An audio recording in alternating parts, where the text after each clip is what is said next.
Hello, everyone, and welcome to our live show this week, Grow Wealthy Grooming. I know it's been a little bit of craziness since I've been away, so I'm so excited to be here this week. And this week of Grow Wealthy Grooming, we're going to be talking about why do your customers ask for discounts? So I know this is a complicated conversation. So I want to first start with those of you guys that don't know me. My name is River Lee. I am the founder of the Savvy Groomer. I teach personal finance to pet groomers.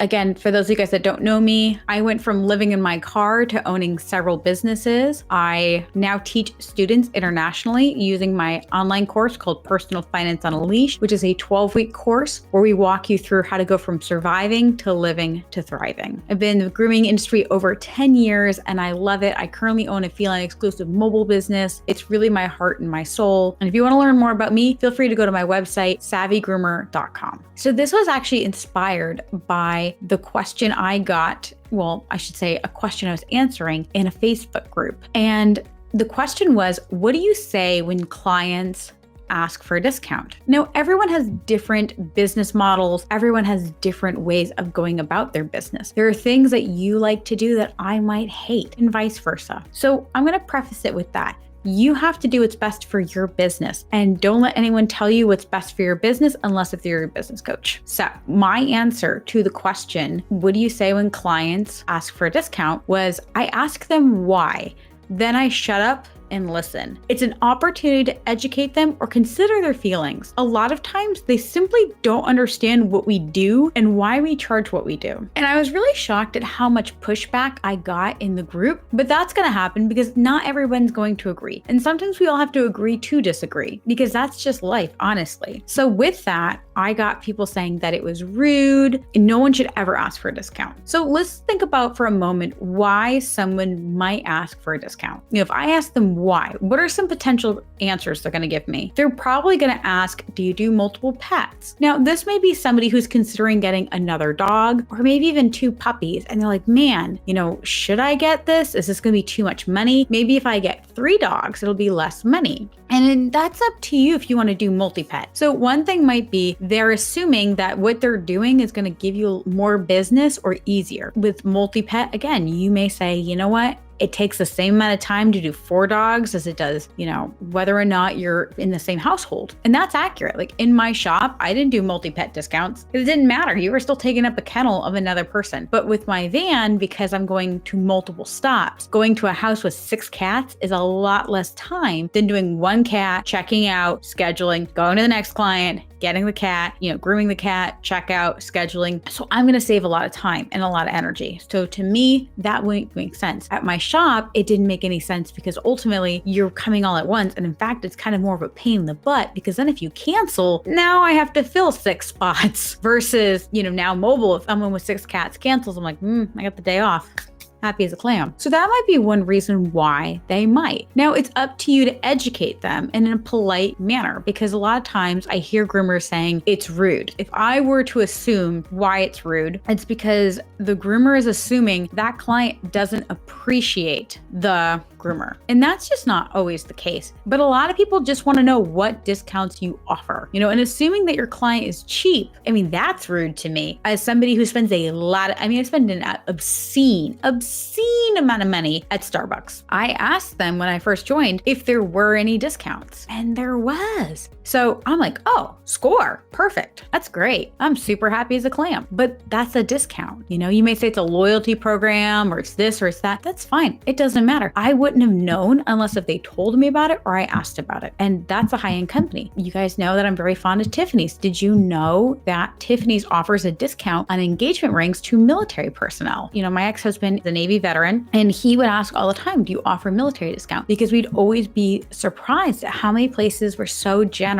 to help out veterans. And we really appreciate that. I think we saved 10 or 20% on my engagement ring because he was a military veteran. That's amazing. That saves us a ton of money. Now, these are high-end companies. You're talking Starbucks, Tiffany's, Nordstrom. Yes, you're not going to probably get a discount at Nordstrom. However, they created a whole other business, Nordstrom Rack, for those more discount shoppers. And that's okay. So you might go to Nordstrom and say, hey, do you have a sale? Is there anything you can do? I'd be like, we don't at this store. However, we have an outlet. And you don't have to be the outlet. No one's saying you have to be. All we're saying is that that person wants to just know what their options are. You're insinuating that those people are trying to attack your level of quality.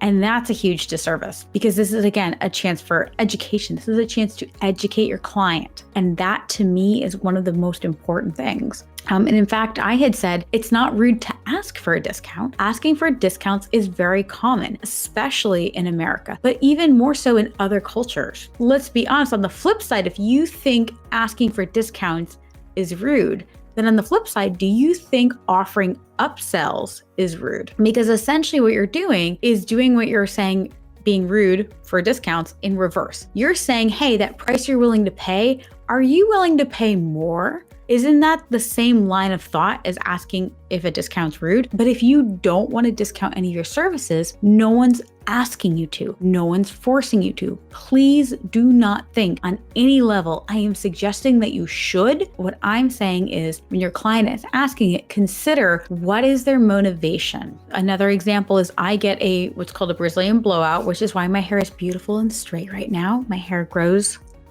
like a palm tree. #real life. And it's expensive. It's like $400. So sometimes there are discounts. Sometimes they have a sale, and that sale can be as low as $199. That's saving almost $200. It's like a 50% cut. So I will ask them, when is your next sale? Is that because I don't appreciate the hairdresser at $400? No, but if you're going to cut the price in half, I want to know when that's happening, because why wouldn't I want to save $200? I would rather give my hairdresser a $100 tip than pay the salon that money, because she's not getting commission. It's in the salon. And if the salon chooses to put the pricing at 50% to get more people in, that's their decision. But it's not that I'm cheap. It's just that I'm already getting the service. Why not get the service at a better price? Again, you might be saying, okay, well, why else might they be asking? Another reason might simply be because they want to increase their frequency, but they're not really sure if it's a wise thing to do. And a lot of that comes down to they don't understand what we do. I mean, if I had someone ask me, hey, if I come every 4 weeks and then I do a bath in 2 weeks, is there a discount? That's a great question. And it depends on your business model, because some people might be willing to say yes. You might be doing that. That may be your business model. And again, you do not have to do it. But so with that, I want you guys to think about, okay, is that part of my business model? And if it's not, that's okay. Don't let anyone bully you. If a client's like, well, that's stupid, I would generally say, I totally respect that, but due to the time, care, and attention that your pet needs to receive, I cannot lower my prices, because I would not be able to be that person. And that's important to me. It's important for me to keep up my quality. Okay. And you don't have to go into it. If they want to argue with you, just say, thank you so much. It's really not something that I'm willing to work with right now. And that's completely up to you. And with that, again, if you want to offer that discount to that person, you can. And to me, another thing that they might want a discount for, so let's say they may ask, hey, if I bathe my own dog, can I get a discount? Initially, you might be like, what are you, nuts? Like, you're going to go take your poodle and put it in the tub and rub it with Dawn and let it run around the house. And you think that's what I do. So you might at first get really upset at them, but then I want you to actually think about how little clients understand what we do.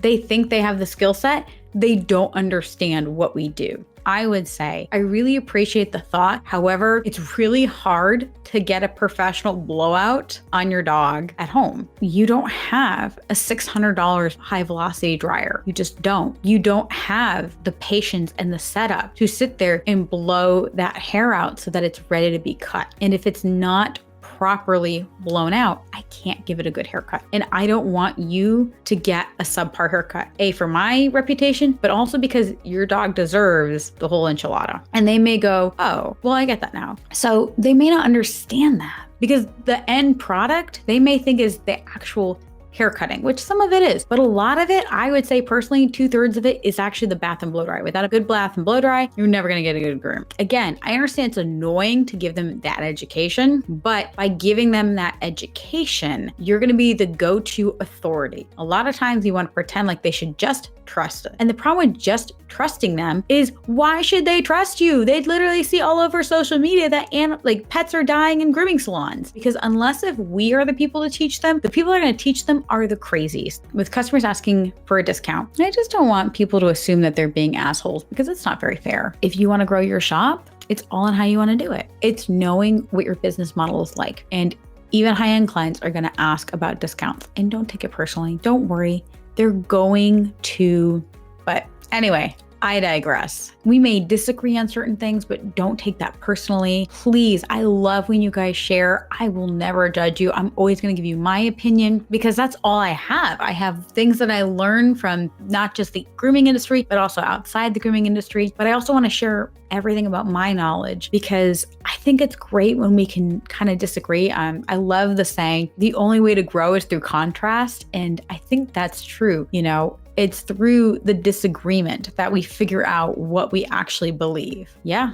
I can't wait to see you guys next week. I hope this has answered your questions. If you have more questions, or if you have anything you want me to continue to clarify, you can always, like I said, find me on my Facebook business page for the Savvy Groomer. You can join my free Facebook group, Finances for the Grooming Industry. You're welcome to come and get ready for our launch of our online course, Personal Finances on a Leash. We walk you through 12 weeks of getting your finances under control. I look forward to you guys next week at 7 p.m. Eastern Standard Time with Grow Wealthy Grooming. As always, guys, this is River Lee, founder of the Savvy Groomer. Happy grooming, guys.